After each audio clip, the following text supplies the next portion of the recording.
আচ্ছা, মানুষের সম্পর্ক নিয়ে তোমার ভাবনা কেমন? মানুষের সঙ্গে মানুষের, না একটা ছেলের সঙ্গে একটা মেয়ে? ছেলে এবং মেয়ে মানে প্রেমের। পাওলো কোয়েলহো বলেছেন, love is the force that transforms and improves the soul of the world. ভালোবাসা পৃথিবীর আত্মাকে বদলে দেয়। এত মানুষের কথা কোট করো কেন? তোমার নিজের কোনো ভাবনা নেই? ভালোবাসার সব কথা মানুষ আগেই বলে ফেলছে, আমার নতুন করে আর বলার কিছু নেই। তাই এই কাজটাই তোমাকে দিব বলে ভাবলাম। কি কাজ? দেখো, মানুষ কখনোই মানুষকে ভালোবাসতে পারবে না, কারণ মানুষ কেবলমাত্র তার নিজেকে ভালোবাসে। তাহলে প্রেম ভালোবাসা কি মিথ্যে? আসলে it's an art for living. মানুষ কখনোই প্রেমে পড়ে না, প্রেমের ধারণাটাকে ভালোবাসে। সেজন্যই তো প্রেম নিয়ে এত গান, এত কবিতা। সাদামাটা লৌকিক প্রেম আমাকে টানে না। প্রেম হবে ছবির মতো, কবিতার মতো অলৌকিক। পেতে ইচ্ছে করবে, কিন্তু ছুঁয়ে দেখা যাবে।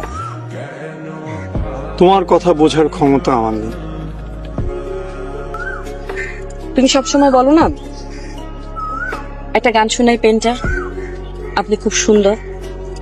কথাগুলো খুব সাধারণ, কিন্তু আমার ভালো লাগে। তোমার প্রকাশভঙ্গির কারণেই ভালো লাগে। তাই ভাবলাম তোমার সঙ্গে থাকা যেতে পারে। আমার ভয় করছে। সবসময় এত গান শোনাতে চাও, সুন্দর সুন্দর বলো, তখন ভয় করে না? তখন তো ব্যাপারটা ছিল অনিশ্চিত, আবিষ্কারের উত্তেজনা ছিল। ব্যাপারটা এখনো অনিশ্চিত। যেসব গান তুমি আমাকে শোনাতে চাও, সেসব গান শুনতে শুনতে মনের মধ্যে যে ছবি তৈরি হয়, সেগুলো যদি আমার হাতে তুলে দিতে পারো, তাহলে আমি তোমার। কিভাবে সম্ভব? সম্ভব।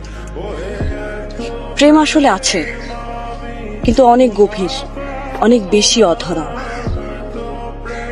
তুমি যেটাকে প্রেম মনে করো, সেটা সহজে পেয়ে যাওয়া বসবাসের চুক্তি ছাড়া আর কিচ্ছু না।